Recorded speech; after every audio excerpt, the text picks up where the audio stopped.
जहां एक तरफ सरकार ने माइक्रोसॉफ्ट और आईआईटी रुड़की के साथ एमओयू साइन कर युवाओं की प्रशिक्षण देने की पहल शुरू की, वहीं कांग्रेस ने सरकार की इस पहल पर निशाना साधा है। कांग्रेस प्रदेश प्रवक्ता आशीष पाल सिंह बिष्ट का कहना है कि युवा लगातार रोजगार की मांग कर रहे हैं, सरकार पर पेपर बेचने के आरोप लग रहे हैं। यूके SSS भर्ती घोटाले में सीबीआई जांच की मांग हो रही है और सरकार युवाओं पर लाठीचार्ज करवा रही है।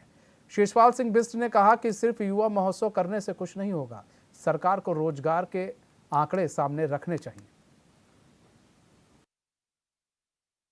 ऑफिस है उसके आंकड़े युवा महोत्सव कर आयोजित करने से, कॉलेजों से जो है बच्चों की भीड़ लाने से क्या होगा? आखिर रोजगार जो ऑफिस है उसके आंकड़े आपको जारी करने चाहिए। 2021-22 में, 22-23 में कितने युवाओं को जो है रोजगार दिया, और यहाँ पर जो है आप जो है दिखाने के लिए युवा महोत्सव तो कर रहे हैं, लेकिन युवाओं के जो जख्म हैं, युवाओं की जो मांगे हैं, जो उनकी समस्याएं हैं, उस पर आप लगातार उदासीन बने हुए हैं। उस पर जो है आपका रवैया तानाशाही है।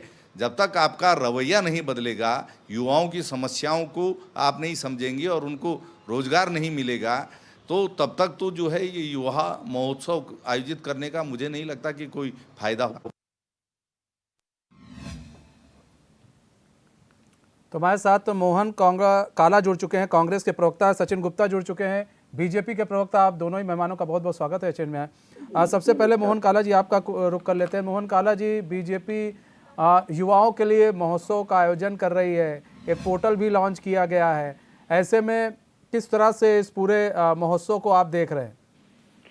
देखिए, समय समय पर अपनी पीठ थपथपाने के लिए सरकार तरह तरह के जो है फैसले लेने का काम कर रही है, पर इससे पूर्व में भी जितने भी आपने सरकार के फैसले देखे होंगे वो धरातल पर कहीं ना कहीं चिरो पाए गए। अब से कुछ दिन पहले आंगनबाड़ियों को भी हाईटेक बनाने के लिए एक फैसला आया, पर कहाँ है पता नहीं। किस तरीके से योजनाओं पर अमल, यहाँ जो है योजनाएं बना ली जाती हैं पर उन योजनाओं पर अमल नहीं होता है। वैसे ही मैं आज उसी नजर से जो है युवा महोत्सव को देख रहा हूँ। 2018 के वो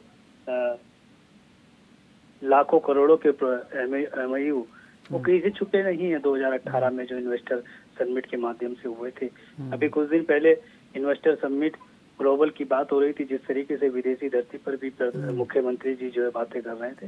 अब देखना ये होगा कि भारतीय जनता पार्टी के कहने करने में और कथनी में और करने में बड़ा अंतर है। अब वो कितना अमल होता है। एक तरफ बेरोजगार युवा जो है पूरे प्रदेश का बेरोजगार अपनी मांग लगातार अपनी लड़ाई लड़ रहा है, अपनी मांगों के लिए जो है धरना स्थल पर बैठा हुआ है। बेरोजगार संघ के जो अध्यक्ष हैं वो लगातार समय समय पर पेपर बेचने से लेकर और घोटाले पे, नौकरी के घोटालों को उजागर करने का काम करते हैं। जिस तरीके से इस प्रदेश में बेरोजगारों के हितों का हनन कर कर एक पूर्व दिवंगत मंत्री की बेटी को नियमों के विरुद्ध जाकर जो है नियुक्ति प्रदान की जाती है, ये सवाल खड़े करता है। और बेरोजगार युवा जो है वो युवा मांगने का काम कर रहा है। आज उत्तराखंड की बेरोजगारी दर 8% से ज्यादा की बेरोजगारी दर है। 1.25 लाख से ज्यादा लोग जो हैं सेवा योजना में रजिस्टर्ड हैं बेरोजगार। अब ये मेले लगाने से या ऐप डाउनलोड करने से अगर उनको रोजगार मिल जाता है या उनकी बेरोजगारी दूर होती है, तो ये भारतीय जनता पार्टी जानती होगी। ठीक है, सचिन गुप्ता जी जवाब दीजिए। उत्तराखंड में पहली बार ऐसा हो रहा है कि कोई सरकार और एक युवा मुख्यमंत्री युवाओं का दर्द समझ रहे हैं और उनका दर्द समझते जो उनको रोजगार देने के लिए, उनको प्रोत्साहित करने के लिए, उनको किस तरीके से मार्गदर्शन मिलना चाहिए, वो अब आने वाले समय में भविष्य में किस और जो है अपने हुनर का उपयोग कर सकते हैं। तो ऐसे तमाम विषयों को लेकर जो है उत्तराखंड की धामी सरकार ने युवा महोत्सव का कार्यक्रम आयोजित किया है और निश्चित रूप से जो है इसका लाभ जिस प्रकार अभी मैं युवाओं को भी सुनता था, युवाओं में एक जोश था, उत्साह था। उनको लगा कि पहली बार जो है कोई सरकार उनके साथ खड़ी है और पहली बार जो उनको महसूस हो रहा है कि अब आने वाला समय जो है उत्तराखंड का होगा, आने वाला समय उत्तराखंड के युवाओं का होगा। तो निश्चित रूप से जो है कई युवाओं को नियुक्ति पत्र भी जो है उनको जो है उनके योग्यता अनुसार दिया जा रहा है और आने वाले लगता है सचिन गुप्ता जी से हमारा संपर्क टूट गया, हम दोबारा संपर्क साधेंगे। मोहन काला जी, लेकिन एक चीज़ है, माइक्रोसॉफ्ट और आईआईटी रुड़की के साथ एमओयू भी साइन किया गया है।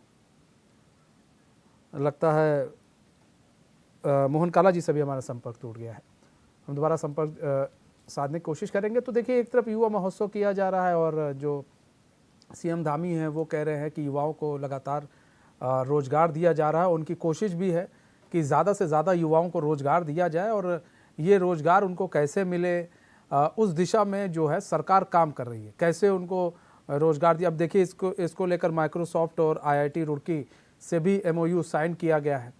तो एक पोर्टल भी, रोजगार प्रयाग पोर्टल को भी लॉन्च किया गया है। उसमें सारी जानकारियां युवाओं को मिलेंगी कि भाई कहाँ पर पद खाली हैं, कहाँ नहीं खाली हैं। तो तमाम तरह की जो जानकारियां हैं अब उन्हें सीधे तौर पर मिल पाएंगी। तो कहीं ना कहीं जो ये रोजगार मेले का आयोजन किया गया, महोत्सव का आयोजन किया गया, ये काफ़ी कारगर सिद्ध हो सकता है अगर इस दिशा में अगर सही तरीके से सरकार काम करती है तो। और जो युवा बेचारे नौकरी के लिए अपने प्रदेश को छोड़कर वो दूसरे प्रदेश का रुख करते हैं, दूसरे राज्यों का रुख करते हैं, वो नहीं करेंगे और वो अपने प्रदेश में ही रोजगार की दिशा में काम करेंगे, रोजगार करेंगे। और देखिए, सबसे बड़ी चीज़ ये है कि अगर उत्तराखंड में पलायन रुक गया तो उत्तराखंड का विकास अपने आप हो जाएगा। तो उत्तराखंड का जो विकास है वो अपने आप हो जाएगा। और ऐसे में ज़रूरी यह है कि पलायन रोका जाए और पलायन रोकने के लिए यहाँ पर रोज़गार की बहुत ज़्यादा आवश्यकता है, जिसको लेकर सरकार काम भी कर रही है।